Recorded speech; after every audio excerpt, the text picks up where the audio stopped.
Kabir for sharing these inspiring comments on the first summit. We are back today with renewed energy and commitment. ESG principles reflecting environmental changes and societal expectations are an essential part of the business strategy, guiding us to adapt and thrive in this emerging market-oriented ecosystem. This year's event is not just, a summit. It's a pledge to our commitment to responsible business practices. And once again, we are proud to partner with our esteemed patron, CareEdge Ratings Africa, to kick off the year 2024 with insightful ESG-related conversations at this summit, which is our platform for action.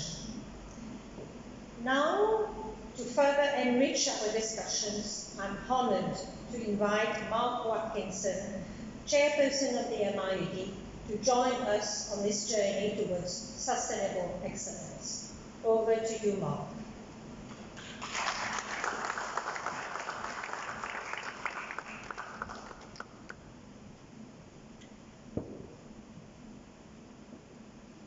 Thank you, Sheila. Thank you very much indeed. I'd just like to, while the Minister is not here with us anymore, just like to recognise and thank him for his time today.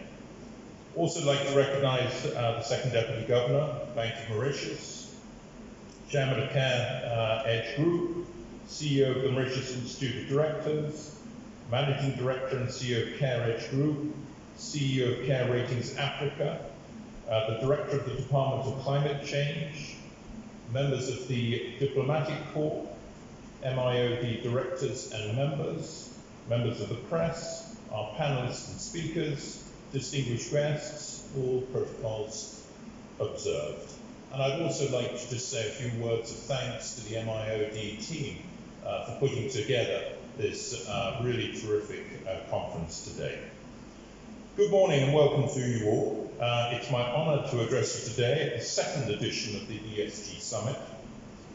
As Chairman of MIoD, I am proud of the key role that the Institute has played over the years in promoting corporate governance excellence in Mauritius.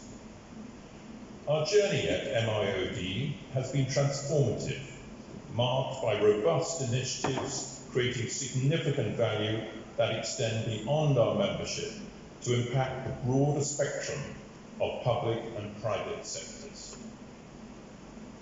Through initiatives like training sessions, conferences, and advocacy campaigns, we have not only embraced ESG principles, but have actively shaped the conversation around sustainability to set new benchmarks in responsible leadership in Mauritius.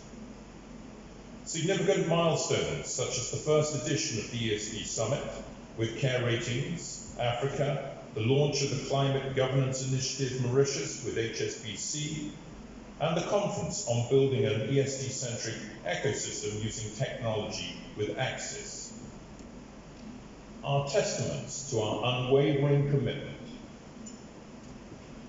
to sustainable development, sound decision-making, and tangible solutions. Our advocacy efforts also showcase our strong collaboration with the founders, patrons, and key stakeholders as we continue to set the tone for the future of leadership in Mauritius. In the recent years, ESG principles have moved to the forefront of corporate governance, gaining widespread attention and adoption. However, the urgency of embedding these principles into our corporate strategies has never been clearer. As we stand at the cusp of a new era in global sustainability, Mauritius, as a small island developing state, faces a unique set of environmental challenges as our country's economic operations and the safety and well-being of our people are increasingly being affected by environmental challenges. Rising temperatures, increasing sea levels, coastal erosion, flash floods, and coral bleaching are not just distant challenges, they are here and affecting us now. These are not just environmental issues that we can overlook, they have profound socio-economic implications that board directors cannot ignore nowadays. The government's commitment to achieving a 60% green energy mix by 2030 and phasing out coal in electricity generation are significant and laudable steps towards achieving sustainable practices. However, the monumental challenges of climate change demand a collective effort. It calls for every business and individual in Mauritius to integrate ESG considerations into their core strategies and the way of being. To put things into perspective, the Global Risk Report 2024, just released this month by the World Economic Forum, has highlighted extreme weather conditions as the #1 risk, which is most likely to present a material crisis on a global scale in 2024. Moreover, the World Economic Forum has also identified in its Executive Opinion Survey extreme weather events amongst the top 5 risks in Mauritius. It is evident that the urgency to address the impacts of greenhouse gas emissions and climate change at large is at an all-time high. As countries are still grappling with the effects of record-breaking weather conditions, the scale and intensity of climate-related events are already taking place. Under nearly all of the Intergovernmental Panel on Climate Change scenarios, the 1.5 degrees Celsius threshold could be crossed in the early 2030s, resulting in the loss of low-latitude coral reefs, rising sea levels due to the collapse of the Greenland and West Antarctic ice sheets, and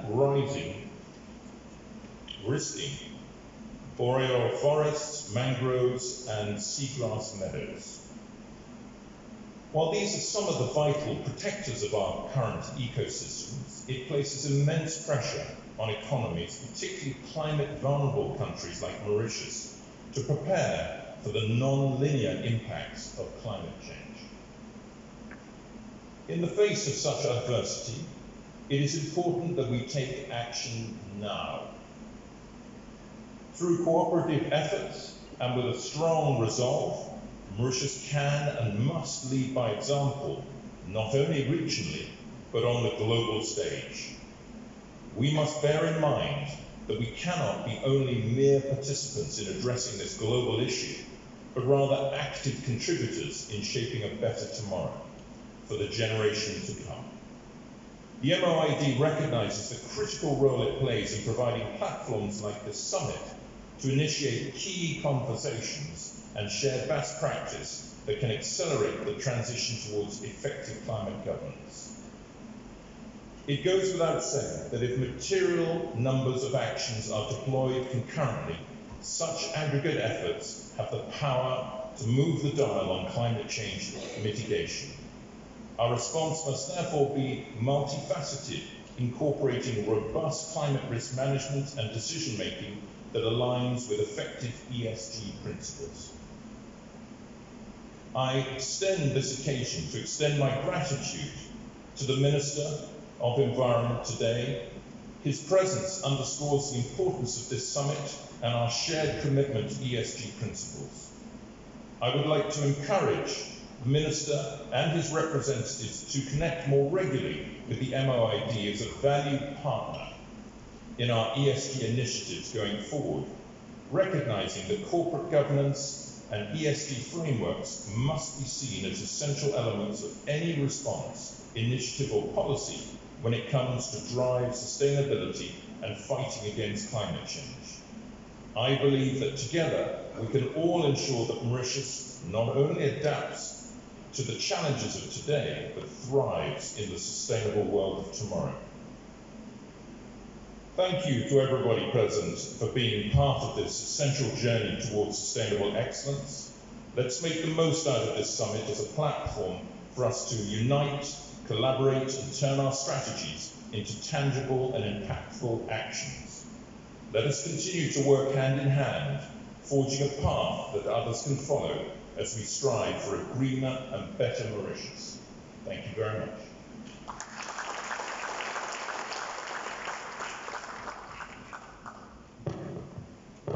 Thank you, Mark, for this enlightening speech.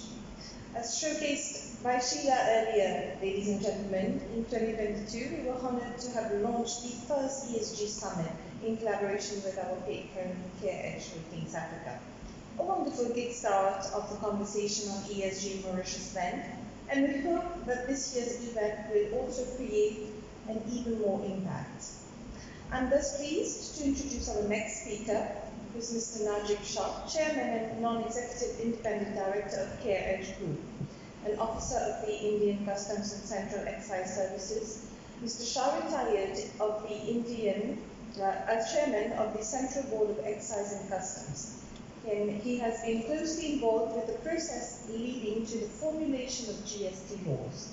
In his illustrious career spanning more than 37 years, Mr. Shah has held several important assignments, including in the High Commission of India, Singapore, Commission of Customs, Navasheva, Joint Secretary in the Ministry of Finance and Director General, Directorate of Revenue Intelligence in India. He was also associated with the implementation of the WTO agreement on trade facilitation, to which India is a signatory, and is in initiating several reforms on customs business process. He is the recipient of the Indian Presidential Award for Distinguished Record of Service. I would like to invite Mr. Shah now to share a few words with us on the stage. Thank you.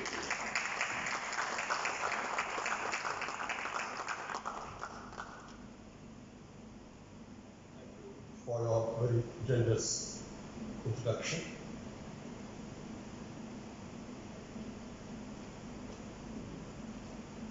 I'd like to acknowledge, like Mark did, the fact that we had the presence of the Honourable Minister of Environment with us, despite her busy schedule. Madam Amanda Selmaga, Head of the Resident Mission UN Duty. Mr. Mark Watkinson, Chairman of MIoD. Excellencies, the British High Commissioner in Mauritius, my colleague and good friend and Deputy High Commissioner from India, who is also here, other members of the diplomatic corps, distinguished guests, members of the press, ladies and gentlemen. It gives me great pleasure to welcome you to the second edition of the ESG Summit being hosted by CareEdge Ratings Africa and the Mauritius Institute of Directors. We meet in the shadow of the recently concluded 28th United Nations Climate Change Conference, COP28, held in Dubai, a major oil producer. Ironies never cease, but nevertheless some critical decisions were taken in the conference. The first ever global stock take, GST, whereby the process to assess progress every 5 years and mobilize stronger climate action, was undertaken in COP28. The outcome of the GST recognized that we have a long and bumpy road ahead if we are to meet the commitments made in Paris. However, it is important that we look at the positives. The decision to transition away from fossil fuels appeared for the first time in COP's formal outcome. There was also progress in other areas, the commitments to reduce methane emissions, create sustainable food systems, protect forests and nature, move towards gender equality and social inclusion. COP28 also reiterated the main goals of the Paris Agreement. After much debate and discussion, the Loss and Damage Fund was operationalized to help fund climate vulnerable countries dealing with climate impacts, which, going by the happenings across the globe in the recent past, would mean just about every country. A number of countries stepped forward to contribute towards the kitty, totaling, I should add, a measly $700 billion when compared to the requirements of $500 billion. You would agree with me if I were to suggest that the recommendation of COP28 cannot be applicable only to governments globally. Each one of us, as corporates and as individuals, have a role to play. It is in this backdrop that we need to look at the significance of ESG and the theme of today's conference. The governance aspect of ESG has in some form or other always been a part of every country's company law requirements. MIoD is also concerned with governance, oversight, and standards. The social part of ESG similarly had resonance. In most countries, focus on corporate social responsibility measures. It is the environment part, despite individual pieces of legislation regarding hazardous waste or pollution control, which has tended to be neglected far too long and for which we are paying a heavy price. Most countries did not have any holistic oversight. Most countries today have put in place some regulatory protocols to ensure ESG objectives are met.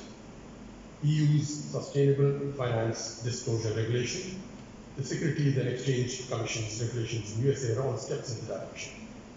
The focus is on trying to make greenwashing difficult so that investors are not deceived.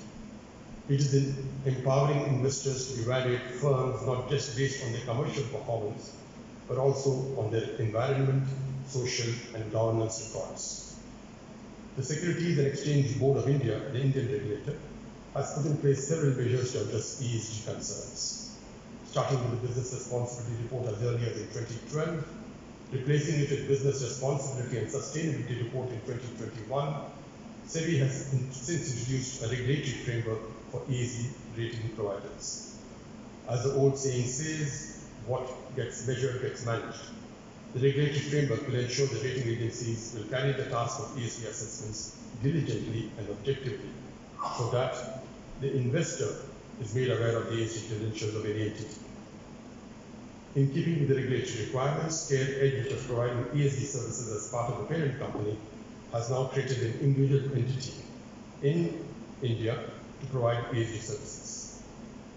In India, ESG-driven investments has seen a spurt in the first half of 2023. It is estimated that 1 out of 5 US dollars of PE and VC investment in India was ESG oriented. A recent report by Deloitte indicates that companies that increased in ESG scores have seen a boost in their EBITDA. These demonstrate more than anything else that ESG performance is perceived by the investment community as a driver of value creation and not merely a compliance requirement. I use this opportunity also to announce that we are working on launching sovereign rating services. This will be a major milestone for the CareEdge group. We plan to put in the public domain a framework and suggested ratings of more than 40 countries, of which 8 are in Africa, including Mauritius. We look forward to multiple dialogue with governments, regulators, investors on the approach of our ratings. CareEdge Group is committed to supporting all initiatives by the government in Mauritius and the governments in Africa to develop and grow markets which are an important indicator of economic empowerment. Africa will be a focal area of development, expansion, and business growth, as is evident from the African Union being invited to join the proceedings in the recent G20 when the presidency was in India. The sovereign rating initiative will be of particular interest to countries in Africa who have always perceived a less than fair deal from the rating agencies. We are also launching a South African subsidiary later this year, pending confirmation from the FSCA, the Capital Markets Regulator. We will be soon creating in CareEdge Ratings Africa based in Mauritius an independent ESG service entity by adopting EU taxonomy that aligns with regulatory requirements and investor demand, developing KPIs for effective ESG strategies for enterprises. The focus will be on developing frameworks and disclosure standards for the top 10 sectors that contribute more than 5% of the GDP to Mauritius. We are confident that this will help draw gap assessments, address material issues, design and develop policies and procedures for enhanced ESG disclosures. ESG ratings being provided by the African entity will continue to collaborate with stakeholders in the ecosystem on capacity building, drawing and adapting the best global practices. The Mauritian economy is doing extremely well. The central bank has revised its yearly growth estimates towards an enviable 7.1%. Headline inflation is seized. The official international reserves have risen. Cumulative number of tourist arrivals have seen a year-on-year surge. Mauritius has indeed been setting the stage, as it were, for better private sector policies surrounding ESG. The Environment Protection Act, the National Code of Corporate Governance, the Climate Change Act, the guidelines on issuance of green bonds by FSC, the revision of Mauritius's national determined contribution commitment by setting an emission reduction target of 60% by 2030 are strong indicators that Mauritius is committed to ESG. Mauritius is an acknowledged international financial center, the gateway to Africa. The next logical step will be to put in place an ESG framework, joining together all these separated pieces of legislations. This is more so since Mauritius as a jurisdiction is linked to the European Union for import of textiles and other materials, and there is investment in real estate primarily from EU. Hence, it becomes increasingly important to follow ESG guidelines issued by EU, since the companies availing services in EU for investment in Mauritius companies have to report ESG preparedness to their various stakeholders. In this context, we do believe that disclosures on ESG preparedness should be made mandatory in Mauritius. There are tangible benefits of ESG grading or green bond trading as the Indian experience has shown. For instance, cheaper finance is available vis-a-vis the traditional financing for green or social projects. CareEdge Africa has rated 2 green bonds. Today, we will be having the CEO of one such company share his experience on fundraising. Banks and institutions also are here and will be here to discuss the lines available for green financing. Despite muted criticism from some quarters about ESG being woke, ESG is here to stay. There's too much at stake for all of us to ignore its tangible benefits. Given the close, long relationships between our two countries and the presence of our expertise in Mauritius, we would be privileged to assist in any way required to carry this process forward. Once again, a warm welcome to all dignitaries present here. I'm sure the discussions today will be fruitful and will be one more small step forward in the long journey towards ESG compliance. Thank you so very much.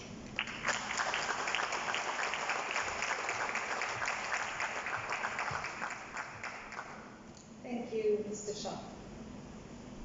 Distinguished guests, I stand before you in the aftermath of the historic COP28 summit, where global leaders convene to address our planet's pressing environmental concerns.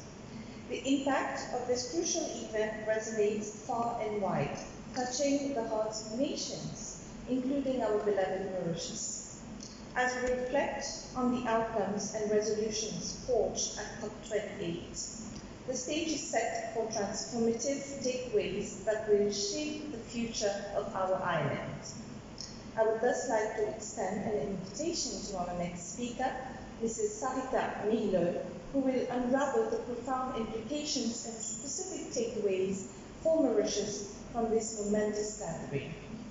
Prior to being appointed as Director of Climate Change from the Ministry of Environment, Solid Waste Management and Climate Change, Mrs. Mihilo has been the officer in charge of the Department of Climate Change since its setup in 2021.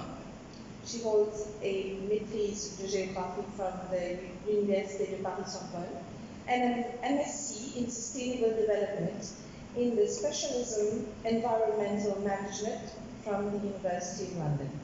She has worked more than 25 years at the Department of Environment, and her experience cuts across key environmental issues including environmental assessment, environmental law, policy and planning, sustainable consumption and production, and green economy. And now she's working on the climate change issues, including the mitigation and adaptation aspects, as well as climate finance. It is a pleasure to have you with us, Mrs. Mihilo. May I please invite you to join me on stage for your presentation. Thank you.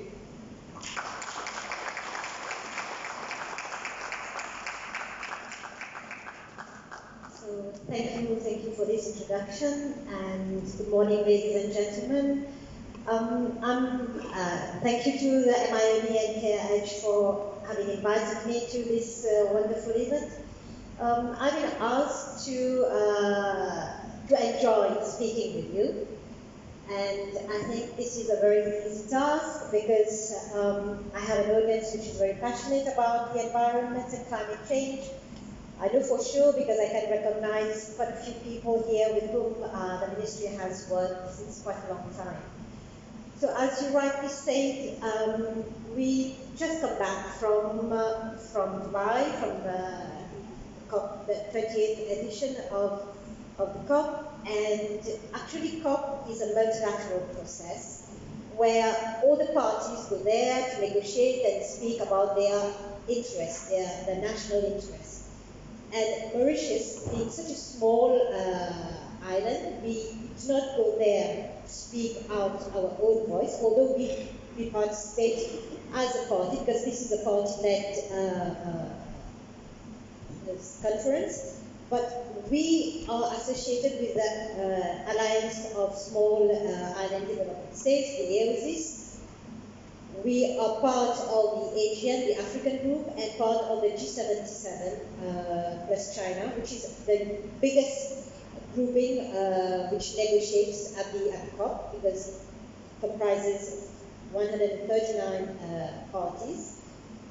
And it depends on how we look at the outcome of the COP. Some of us might look at it as a half full glass, some of us might look at it from a half empty glass, but there are a lot of decisions which have been taken there, which impact on us, and where also we need to see how we collectively work towards achieving the global targets.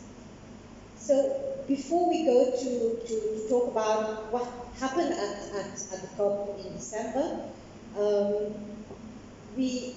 before we go to participate there, we need to know our stuff. And to know our stuff, we need to have done some work here. We need to know about what are the lessons that we have learned from what we have been doing. We need to consult with all stakeholders, whether it's government, private sector. We've consulted with the civil society. So it's all these views that build up our interest, and based on that interest that we go to the COP to talk. And actually, it's important that we know what are the global facts.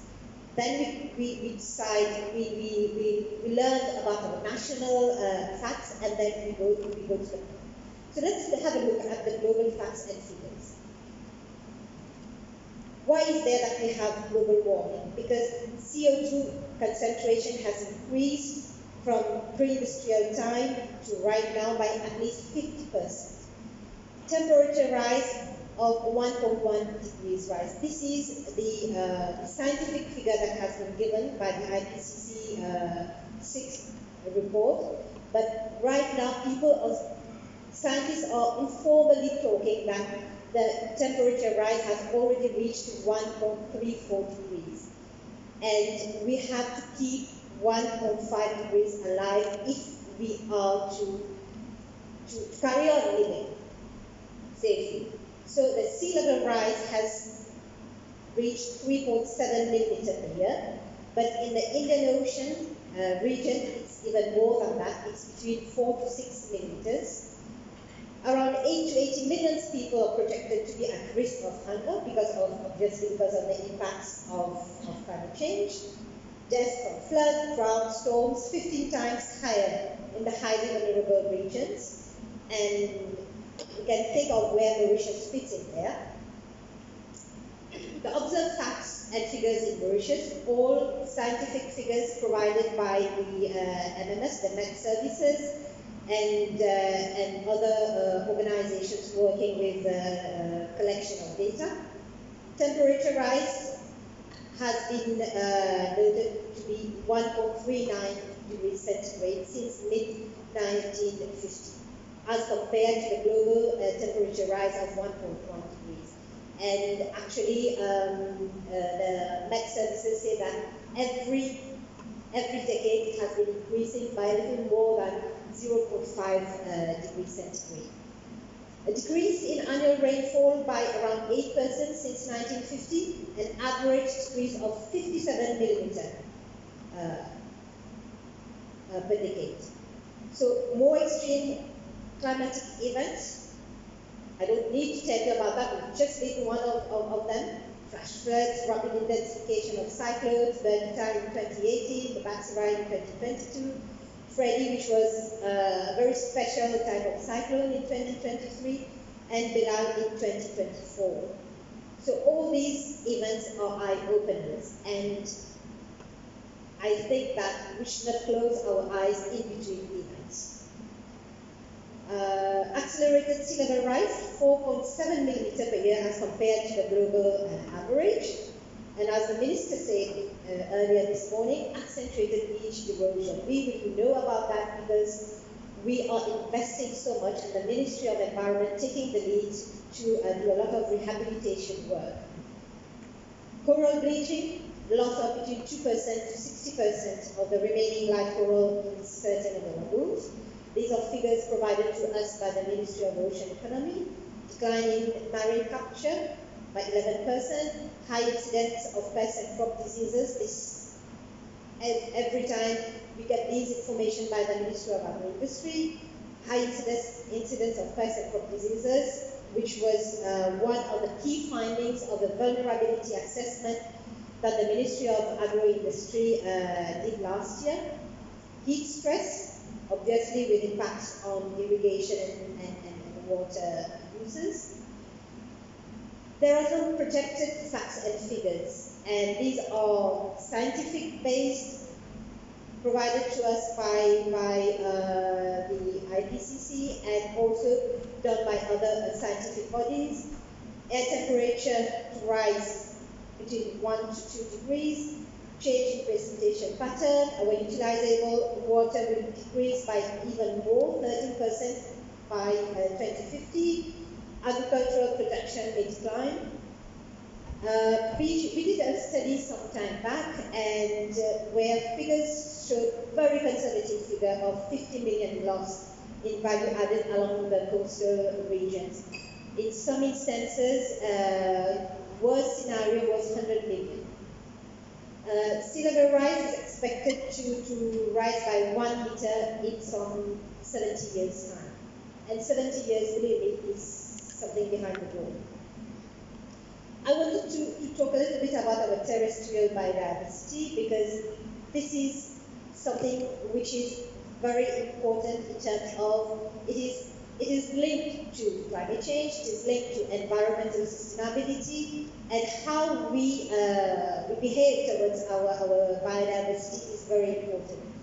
So Mauritius is one of the 25 internationally recognized biodiversity hotspots, and you will understand what it means being a hotspot when I tell you that 89% of the endemic Mauritian flora is considered to be threatened, 61% of indigenous species classified extinct, 89 species of our fauna threatened by, these are 2013 figures, and only 2% of the island is under native forest cover. And actually we have only 3 Ramsar sites. Can you go back? 3 Ramsar sites. The rivulet Terre Rouge, Estuary Birds Sanctuary, the Blue Bay Marine Park, and Point des. And these are very important habitat for migratory species. And this is why we need to be careful on how we, as I say, behave towards these hotspots. So I've been talking about data because data is very important for us to do the ESG. And based on what we have been doing as work, together, not only the Ministry of Environment, but together with all the stakeholders, we have come up with a database. And this database was initiated following a conversation with the Bank of Mauritius, because they had put up a Climate Change Center and guidelines on climate disclosure. And one of the key challenges one of the key challenges was how do we reach out to data. And so we sat together with the Bank of Mauritius and worked a data set.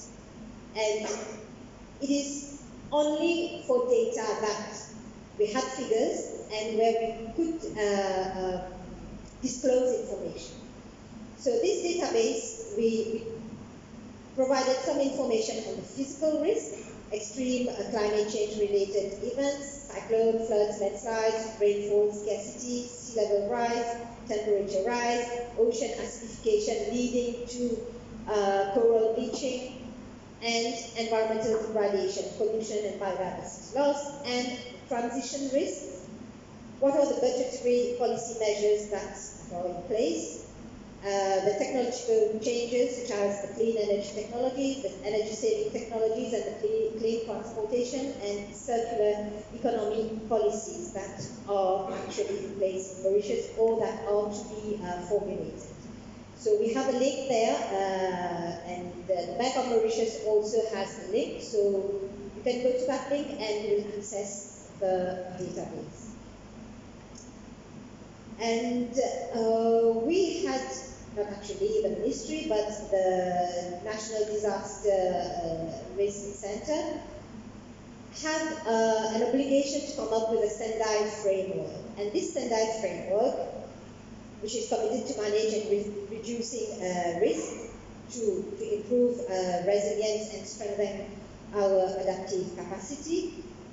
Of course, everything is based on data and data availability. But the National Disaster Risk worked together with Statistics Mauritius, and it's a very new framework, a very new database, and we could not have earlier figure. But figures started since 2021. These are live events figures, that is, during the event, when the event was happening, flood, cyclones, they collected data, and this is the figures that we have. Economic loss in 2021, we had economic loss in crop and livestock sector, 20 million, whereas in 2022, the economic loss reached up to 117 million. The number of people whose livelihoods were disrupted or destroyed attributed to disasters increased from 751 in 2021 to 1,340 in 2022. Direct economic loss figures are there for you to see on the screen. I tried to get some figures for the most recent Bilal cyclone, but of course I couldn't get them because they are still being compiled.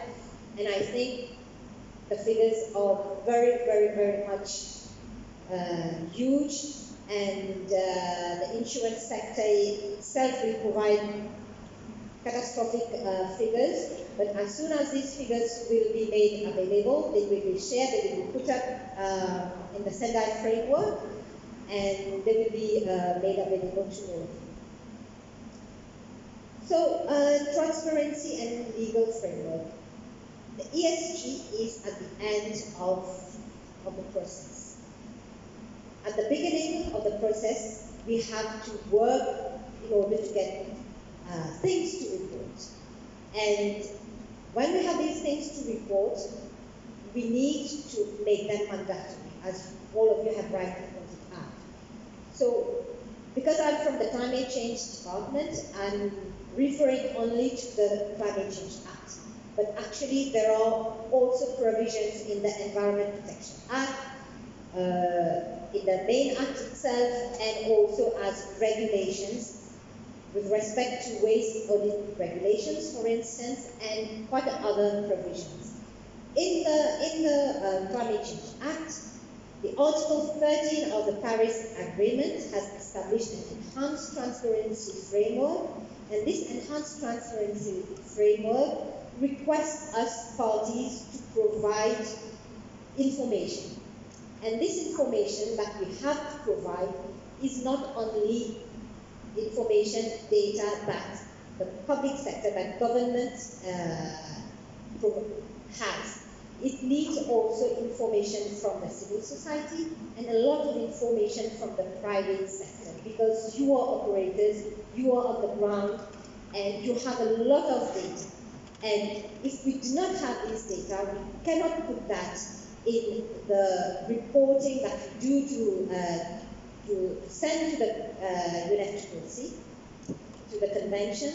And if we do not have this data, we cannot showcase how much support that we need, how much we are advanced in our mitigation, but how much we are advanced or lagging behind in our adaptation. Because at the end of the day, adaptation is the key priority for Mauritius. Mitigation is the best adaptation policy worldwide, but for Mauritius, we need to focus on adaptation. Although mitigation is there because we already have the targets that we need to meet. So these are the relevant provisions in our Climate Change Act. Sections 15, 16, and 17 makes provision for the department to establish reporting mechanisms for both public and the private sector, and including statutory bodies, and we need to maintain a database. So for us to maintain this database, we need national figures. And thereon, we do our assessment, monitoring, reporting, and verification of climate actions. Section 16 of our Climate Change Act makes provision for a transparent reporting mechanism on specifically mitigation and adaptation actions. And there is provision for private enterprises to incorporate climate duties in their policies, strategies, and action plans.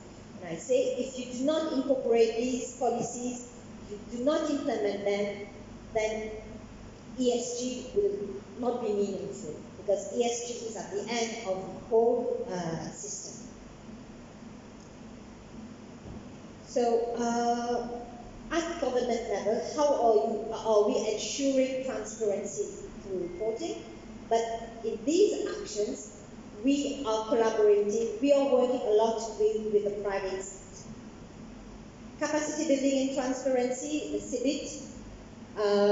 We have got support from the CHEF to finance the CBIT, and the UNDP is our implementing partner. I'm sure Amanda will talk a little bit about it later. The CBIT aims at strengthening the national GHG inventory by improving data collection and storage. Right now, actually, we are using the IPCC default emission factor. And this is not giving us accurate figures when we say that we have to reduce by 40% our emission, to reduce by 40% our GHG emission. We need to have more accurate emission factors. And this particular project is helping us to do this job. Specific emission factors in sectors such as electricity production, transport, agriculture, and biodiversity. And actually, we are working a lot with operators on the ground, and we are reaching even level 3, tier 3 emission factors, where we will get even better figures to indicate how we are reaching, improving our emission reduction, GHG emission reduction. So this exercise that we are doing through the CBIT will enable private companies to refine their Scope 1 and Scope 2 GHG reporting. Next, vulnerability assessment. As I said, adaptation is a key priority for Mauritius. Vulnerability assessment, we have done a few exercises already. We have done a vulnerability assessment for the port area, which has come up with the main recommendation for construction of a breakwater.